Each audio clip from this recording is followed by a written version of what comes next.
মানে দেখো আজকে আমি যখন ভিডিওটা করছি ডিসেম্বর মাসের এই মিডিল, তার মধ্যে কিন্তু এই ভ্যারাইটিটা পুরো ফুটে গেছে, পুরো ফুল ব্লুম স্টেজে আছে। পেছনেরটাও দেখতে পাচ্ছি হালকা হালকা বেশ অনেকটাই ফুটে গেছে। দেখাচ্ছি জাস্ট কতটা ডায়ামিটার, জাস্ট দেখো, মানে পুরো এটা যখন ফুটবে যে কী হবে।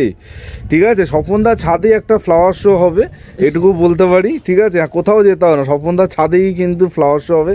হ্যালো বন্ধুরা, আমি অনির্বাণ, তোমাদের friendly gardener, and welcome back to another video. গলার অবস্থা মারাত্মক খারাপ, কিন্তু এই গলা নিয়েও আমি সাত সকালে দৌড়ে চলে এসেছি যার বাড়িতে, তোমরা তো চেনোই কার বাড়িতে এসেছি। আমার মানে এক বছর বলতে পারি, এক বছরের প্রতীক্ষার অবসান ফাইনালি হতে চলেছে। অলরেডি একটা ফুটে গেছে, দেখতেই পাচ্ছ। আর পুরো মানে চন্দ্রমল্লিকার কি বলবো, স্বর্গরাজ্যে দাঁড়িয়ে আছি। আর এখানেই কিন্তু আমি বলতে পারি ছোটোখাটো বড় করে একটা ফ্লাওয়ার শো হবে আর কিছুদিনের মধ্যে।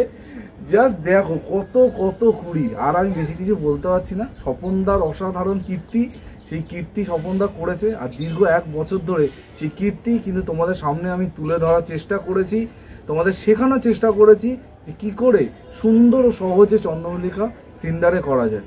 ঠিক আছে, বেশি কিছু আর বলছি না, বাকি কথা স্বপনদার মুখেই তোমরা শুনবে। চলো আজকে ভিডিওটা শুরু করা যাক। কথা দিয়েছিলাম 20 ফোটার আগে কিন্তু দেখা হবে আবার এই বাগানে। আর দেখতেই পাচ্ছ প্রতিটা গাছে হাজার হাজার কুড়ি, এত কুড়ি গুণে শেষ করা যাবে না। আর কার বাগানে এসছি এতক্ষণে তো তোমরা মানুষটাকে চিনি গেছো। হ্যাঁ, চিনবে না কেন, এক বছর ধরে এই বাগানে ভিডিও হচ্ছে, পুরো এক বছরের চারা বসানো থেকে আজকে এই হাজার হাজার কুড়ি এসছে। সেই সব ভিডিও কিন্তু তোমাদের জন্যই করা হয়েছে। আর কি বলবো, নিজে কিছু বলতে পারছি না, মানে কথা সব হারিয়ে যাচ্ছে, যে বলা সেই বলবে। স্বপনদা, ম্যাজিক তো শুরু হয়ে গেছে।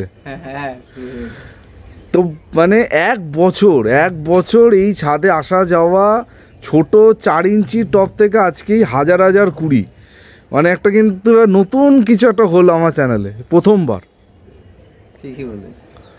তো মানে কুড়ি তো এসে গেছে, একটা তো দেখছি পুরো ফুল ব্লুম। এটা তো তাড়াতাড়ি ফুটলো, মানে কি ভ্যারাইটির জন্য? ভ্যারাইটিস কিছু কিছু গাছ থাকে এরা অনেকটা তাড়াতাড়ি ফুটে যায় আর কি। আচ্ছা, এটাই এদের বৈশিষ্ট্য আর কি। মানে দেখো আজকে আমি যখন ভিডিওটা করছি ডিসেম্বর মাসের এই মিডিল, তার মধ্যে কিন্তু এই ভ্যারাইটিটা পুরো ফুটে গেছে, পুরো ফুল ব্লুম স্টেজে আছে। পেছনেরটাও দেখতে পাচ্ছি হালকা হালকা বেশ অনেকটাই ফুটে গেছে, 40-50% ফুটে গেছে। কিন্তু সিংহভাগ কুড়ি কিন্তু এখন ইনট্যাক্ট আছে। মানে দেখো, আর সব থেকে যেটা বলার সেটা হচ্ছে স্বপনদার ছাদ একদমই ছোট ছাদে এত গাছ, মানে কিছু গাছ এত বড় হয়ে গেছে রাখা নেক্সট টু ইম্পসিবল, তারপরেও স্বপনদা কিন্তু ম্যানেজ করছে। তো স্বপনদা, বেশি কিছু তো এখন আর বলার নেই, তো এখন যারা বলার, এই কুড়ি আসার পর বন্ধুরা কি করবে বাগানে? কুড়ি আসার পরে এখন তো আর ফাঙ্গিসাইড পেস্টিসাইড খুব একটা কিছু দেওয়ার থাকে না আর কি। না দেওয়াই ভালো, যদি প্রয়োজন হয় সাদা মাছিটা এই সময় কিছুটা লাগে। আচ্ছা, হ্যাঁ আমি দেখলাম আপনার গাছেও কয়েকটা গাছে আছে। হ্যাঁ, সাদা মাছিটাই লাগে, তলা দিই বা উপর দিয়ে এখনো যেগুলো ফুটেনি তাতে ওষুধ দেওয়া যাবে। আচ্ছা, আমি রিফ্রেশ ব্যবহার করি, রিফ্রেশ সব থেকে ভালো কাজ করে। এছাড়া প্যাগাসাস আছে, তোমার উলালা আছে। ওয়াশিনে আমার কাজ হয় না, কিন্তু আর আমি রিফ্রেশটা ব্যবহার করি, ওটা বেশি কাজ হয় আর কি। এগুলো দিতে হবে। মানে এত কুড়ি একটা গাছে এসছে, আমি মানে বলবো, আর এটা একদম বুক ঠুকে বলবো, সেটা হচ্ছে আমি অনেক বড় বড় এক্সিবিশনে গেছি কিন্তু এত কুড়ি আমি একটা টবে মানে দেখিনি, যেটা কিন্তু স্বপনদা করে দেখিয়েছে। যদি আমার একটা গাছ তুমি মাপো, এই তো একটা গাছ, এটা 9.5 ফুট 10 ফুটে এই গাছটার ব্যাপ্তি হয়েছে। ডায়ামিটারটা 10 ফুট, তুমি মেপে ফিতে আমি নিজে ভেবে একটা ডায়ামিটার 10 ফুট ডায়ামিটার, আর এটা ব্যাসটা আছে 4-4.5 ফুট। স্বপনদা, তুমি মানে আপনাকে একটা কথা বললাম, গত ভিডিওতে একজন কমেন্ট করেছে যে স্বপনদার গাছের মাঝখানটা ফাঁকা কেন? কিছু কিছু গাছের যাবে। হ্যাঁ, একটা 2 ফুট 2.5 ফুট গাছে তুমি একটা 6-8টা লাঠি দিবে, কিন্তু একটা 10 ফুট গাছ কি দিয়ে বাঁধবে? বাঁধা যায় না। 12 ইঞ্চি 14 ইঞ্চি গাছে 10 ফুট কাছাকাছি এনে বাঁধা যায় না, একটু ফাঁকা হয়। হ্যাঁ, ওটা গাছের শেপ মানে সাইজ অনুযায়ী হয়। আচ্ছা, তুমি দেখায় যত ভিডিও দেখো, কেউ কি মেপে দেখায়? কেউ মেপে দেখায় না, জানে তার গাছে কি সাইজ কত। দেখো তখন সব পরিষ্কার হয়ে যাবে যে কেন একটু ফাঁকা হয়। এই গাছ এত কুড়ি কি করে রাখবে মধ্যখানে, কি দিয়ে ধরে রাখবে? আর এইটুকু জায়গায় মানে অত যত বেশি দেখো ধরে রাখা যায় না। এই টবগুলোই যদি আমরা নিচে নামিয়ে তার উপর টবের ওপর টব দিয়ে সাজিয়ে রাখতাম অন্যরকম লাগতো কিন্তু, ঠিক আছে? হ্যাঁ সে সম্ভব না, এটা বুঝতে হবে ব্যাপারটা। সত্যি মানে আমি জাস্ট এই একটা দেখাচ্ছি, জাস্ট কতটা ডায়ামিটার জাস্ট দেখো, মানে পুরো এটা যখন ফুটবে যে কি হবে, ঠিক আছে? স্বপনদার ছাদে একটা ফ্লাওয়ার শো হবে, এটুকু বলতে পারি, ঠিক আছে? কোথাও যেতে হবে না, স্বপনদার ছাদেই কিন্তু ফ্লাওয়ার শো হবে, মানে কয়েক হাজার ফুল। তাও স্বপনদা কত হবে? 5,000 হবে, 5,000 প্লাস। আমি গুনতে পারি না, তুমি বললা। আমার তো মানে 5,000 প্লাস তো মনেই হচ্ছে, ঠিক আছে? গাছগুলো জাস্ট দেখো, বিশাল কত হবে আমি জানি না, বিশাল। থাক আমরা বেশি আর কিছু করব না, কারণ এগুলো এতটাই পলকা হয়, একটু হলেই পট করে ভেঙে যাবে, ঠিক আছে? জাস্ট দেখো স্পুন ভ্যারাইটি একটা দেখাচ্ছি, আমার খুব ফেভারিট একটা স্পুন ভ্যারাইটি, দেখো অসম্ভব সুন্দর, অদ্ভুত। তা স্বপনদা এখন কি কিছু খাবার দাবার দিতে হবে গাছে? আচ্ছা কি খাবার দাবার চলবে? 10-26 সঙ্গে 1 গ্রাম পটাশ দিচ্ছি 1 লিটার জলে। আচ্ছা এটা এখন কতবার দিতে হবে সপ্তাহে? আমি 5 দিন পর আপাতত। আচ্ছা 5 দিন অন্তর। বাহ, তা খাবার দাবার কিন্তু চলবে, খাবার দাবার কিন্তু বন্ধ হবে না এখনো। কালকেও একটু খাবার দিয়েছি, আর নাহলে সিন্ডারে খাবার কে বলে দেয় না, আমি দেই আর কি, কোনো অসুবিধা আমি তো দেখি না আর কি। নাহলে এই গাছটা এতদিন ধরে 1 মাসের উপরে ফুল থাকে, 1 মাস কি খেয়ে থাকবে? হ্যাঁ, তার এখন মানে এখন কতদিন তাও খাওয়া চলবে? 70% 75% ফুল যতদিন না ফোটে ততদিন আমি খাবার দিই। আচ্ছা 7 to 75%। আচ্ছা মানে খাবার দাওয়াটা কিন্তু যেমনটা স্বপনদা বললো সেটা কিন্তু এখন চলবে, খাবার দাওয়া বন্ধ হবে না। মাটি ধরে আমি দিতে বলবো না, কারণ মাটিতে প্রচুর খাবার থাকে, কিন্তু সিন্ডারে কি খাবে ওরা? আচ্ছা পুরো ফুলটা ফুটবে কিসের সাহায্যে? পটাশটা এই কারণে আমরা সবাই জানি, পটাশে যখন কড়িটা বড় করে ফলে আনতে সাহায্য করে, কালারটাও ভালো লাগে। গত বছর একটা কালার করে এই একে পটাশ একটু বেশি খায়। পটাশ আমরা দেখবে প্রচুর অভিজ্ঞ লোক যারা আছে আমাদের আলোচনায়, ডক্টর রঞ্জন চক্রবর্তী বা এরকম আছে ওনাদের সঙ্গে এজেড লোক সবাই বলে, আমি গোলাপ কিনে আসলাম কালো, বাড়ি এসে আমার লাল হয়ে গেল। কেন? কারণ হচ্ছে পটাশের গুণ। পটাশ দিলে লাল জাতীয় জিনিস বা সব ফুল একটু ডিপ হয়ে যাবে আর কালারটা। লালটা তুমি বাড়ি নিজেই করে দেখো, লাল গোলাপ আস্তে আস্তে পটাশ খাওয়ালে ওটাকে কালচে কালার চলে আসে, মেরুন কালচে। আচ্ছা তাহলে সামান্য দিয়েছি, আমি দেখি পরীক্ষা করলাম এবার কি হয়, দেখি না। গত বছর যে ডিপটা ছিল সেই ডিপটা নেই, গত বছর এই ডিপটা ছিল ফোটার পরেও। এবার দেখো পটাশ থেকে দেয়নি একদমই, হালকা হয়েছে। হ্যাঁ হালকা হয়ে গেছে। সবই কিন্তু সায়েন্সের ব্যাপার, ঠিক আছে? একদম সায়েন্সের ব্যাপার, কোনো ম্যাজিক নেই।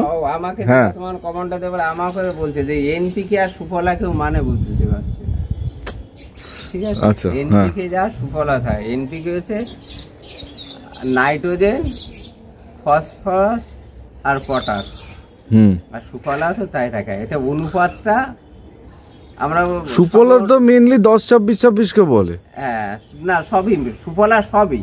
আচ্ছা সব 10-26 সুফলা আর 15-15 সুফলা। আচ্ছা মানে যার সুফলা মানে যার ভেতরে পটাশ, নাইট্রোজেন, ফসফরাস তিনটেই থাকবে। আচ্ছা এটা অনেকে বুঝতে পারে না, কিন্তু এই হচ্ছে মানে নামে ডিফারেন্ট, আর কিছুই না, একই জিনিস। Nitrogen, phosphorus. তাহলে তোমরা বুঝতেই পারছো কীরকম ব্যাপার। আর এখন আর বেশি কিছু করার নেই, বেশি কিছু দেখানোর নেই, ঠিক আছে? তাও কিছু প্রশ্ন এমন থাকে যেটা আমাকে করতে হয়, জানি স্বপনদা কি উত্তর দেয়, তাও আমি করবো। স্বপনদা যদি এখন কেউ কুড়ি কাটে, তাহলে কি সেই গাছ কোনো কুড়ি কাটা চলবে না? এই তুমি এই গুলিটা কেটে দিলে এর তলায় কি আছে, কোথা থেকে আসবে? কোনো মানে 20 কাটা দিন চলে গেছে, কোনোদিন 20 কাটতে নেই। আমি এই দেখো, ধরো এই জায়গায় 20 এসেছিল, আমি এটা কাটিনি, তাই তো? তারপর দেখো কতটা ব্রাঞ্চ বেরিয়েছে, দেখো তো, 1, 2, 3, তারপর কটা, 1, 2, 3, 4, 5, 6, 7, 8টা হয়েছে। তাই এই ব্রাঞ্চটাকে কেটে দিলে আমার কি হতো? 8 আর 2 10টা হয়েছে, এখান থেকে আমি কেটে নিতাম, তার নিচে 2-4টে হতো এরকম। আচ্ছা, তাতে কুড়ি আসলে আমরা কোনোদিনই কাটবো না। না অনেকে পিঞ্চিং করে, কুড়ি কাটে, এই প্রশ্ন হাজার হাজার বার লোকে করে, কেন কাটবো? হ্যাঁ দেখো তো আমার একটাও কাটা নেই, তা দেখো দেখো সব কিন্তু কাটলে এই লম্বা ডাটাটা পড়ে থাকবে, এই ডাটাটা, তাই ডাটা দিয়ে এখান থেকে কি বেরোবে? আচ্ছা 2-1টা বেরোবে, এতটা একটা ব্রাঞ্চ কি বেরোবে? এই তো কুড়ি এসেছিল এই জায়গাটাতে, এই জায়গায় কুড়ি এসেছে, তারপর দেখো কতগুলো ব্রাঞ্চ হয়েছে। পাতা ছোট হয়ে গেলে কুড়ির ভাব দেখে কেউ কুড়ি কাটবে। মানে তোমরাই দেখো, আমি আর কি বলবো, মানে আমার দেখি মাথা ব্যথা খারাপ হয়ে যাচ্ছে। এখনো ফ্লাওয়ার শো সেরকম অর্থে শুরু হয়নি, কিন্তু স্বপনদার বাগানে ফ্লাওয়ার শো কিন্তু শুরু হয়ে গেছে। আমি খুব আস্তে আস্তে যাচ্ছি, কারণ একটু আগে চোখের সামনে একটা ডাল ভেঙেছে। তো দেখো আর একটুখানি ভেতরে যাই, ঠিক আছে? দেখো এটা এখনো ফোটেনি, এই ফুলটা যে কি অপূর্ব। যখন পুরোটা ফুটবে আমি গত বছর দেখে গেছিলাম, ভাইয়ের বাড়িতেও দেখেছিলাম, ঠিক আছে? সেই গাছ পুরো বরফের মতো হবে, তোমরা দেখতে পাবে। তাও সব ফুল ফুটতে তা কতদিন লাগবে? এই ফুটতে এবার একটু দেখি নানা রকম টাইমিং হয়ে গেছে আর কি। হ্যাঁ, কিছু ভ্যারাইটি আগে ফোটে, কিছু পরে ফোটে। যেমন এই স্কুল, এই ভ্যারাইটিটা আগে ফুটে যায়। আচ্ছা, এই ইয়েলো ভ্যারাইটিস, এগুলি ইয়েলো, এ একটু লেটে ফোটে, এ একটু আগে ফোটে, এও আগে ফোটে। আচ্ছা, আরেকটা কথা আমার কানে এসছে, জাস্ট কানে এসছে, আপনাকে বলছি। সেটা হচ্ছে অনেক গুরুরাও বলেছে যে লাইট থেরাপি না দিলে নাকি ফুল ভালো হয় না। আমি তুমি দেখছো তো, প্রথম দিন থেকে তো তুমি আস না, সেটা কি বলবেন এই ব্যাপারটা নিয়ে? আমি কিছু বলবো না, যার যেমন অভিজ্ঞতা, যে যেমন করেছে আর কি।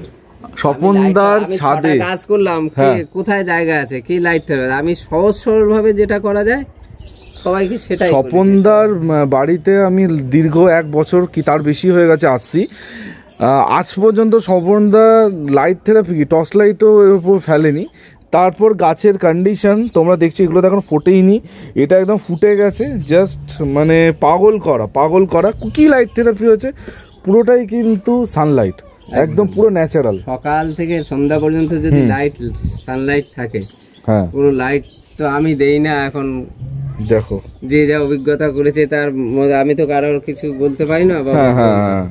না সে তো অবশ্যই সবার আলাদা আলাদা টেকনিক থাকে, কিন্তু লাইট থেরাপি ছাড়া যে ফুল হবেই না অনেকে দাবি করছে, এটা মানে ঠিক না, ঠিক আছে? এটা একদম ঠিক না। সেটা জলজান্ত উদাহরণ কিন্তু স্বপনদা নিজে, আর সমস্তটা স্বপনদা বলে দিল। আর বেশি কিছু আজকে বলার নেই।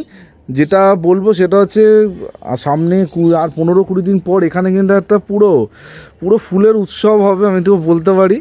পুরো ফুলে ঢেকে যাবে, ঠিক আছে? তখন তোমাদের আবার ভিডিও দেখাবো। আজকে জাস্ট কুড়ি আসার আগে স্বপনদাকে বলেছিলাম একটা ভিডিও করতেই হবে, কারণ বন্ধুরা কনফিউজ হচ্ছে, ঠিক আছে? একদম সহজভাবে প্রথম থেকে আজ পর্যন্ত প্রায় 10 ভিডিও স্বপনদার বাড়িতে আমার করা হয়ে গেছে, মানে একদম A to Z আছে, A to Z। সিন্ডারে কি করে গাছ বসাতে হবে, আর আজকে গাছের এই কন্ডিশন, সব কিছু কিন্তু স্বপনদা দেখিয়েছে। কোনো কিছু লুকানোর ব্যাপার নেই, ঠিক আছে? লুকানোর কোনো ব্যাপার নেই। তো স্বপনদা লাস্টে বন্ধুদের কি বলবেন? যেভাবে করি স্বাভাবিক নিয়মে সবাইকে ফুল করতে বলবো, একদম কোনো রকম এক্সপেরিমেন্ট দরকার নেই, নরমাল মানে হ্যাঁ, মানে যেটা করলে সহজে ফুল হবে সেটা করতে হবে। হ্যাঁ, সহজে করতে হবে, বেশি কমপ্লিকেশন করলেই কিন্তু। কয়টা কাজ করে বেশিরভাগ লোকে? 8টা 10টা, আমরা সাধারণ লোক তো তাই বেশিরভাগ করি, 1 ডজন খুব জোর করে, তাই কিনা? তাদের যদি এই লাইট, এই করো, মাছ পোজা জল, এই করো, সেই ঘি ভাত মাতম খাওয়াতে বলে, তার সাথে বললে আমার দরকার নেই, আমি করবো না, তাই না? সময় কোথায়? মানুষের সময় আছে? পরিচর্যা রেগুলার স্বপনদা এখনো চালিয়ে যাচ্ছে। পরিচর্যা না করলে কিছু হবে না। একদম ঠিক আছে। তো এই ছিল আজকে টোটাল ভিডিও। আবার আমরা কিন্তু স্বপনদার বাগানে আসবো 15-20 দিন পর। এই ফুল যখন সম্পূর্ণ ফুটে যাবে, একটা ফ্লাওয়ার শো হবে তখন, ঠিক আছে? ততক্ষণ তোমাদের যদি মনে কোনো রকম প্রশ্ন থাকে অবশ্যই কোশ্চেন করতে পারো, স্বপনদা ডেফিনেটলি তার উত্তর নেক্সট ভিডিওতে দিয়ে দেবে। তো এই বলে আজকে ভিডিওটা এখানে এন্ড করছি। কালকে ঠিক সকাল 11টায় আবার নতুন ভিডিওর সাথে অনির্বাণ চলে আসবে। টিল দেন সবাই ভালো থেকো আর সবুজে থেকো। ততক্ষণের জন্য বাই বাই।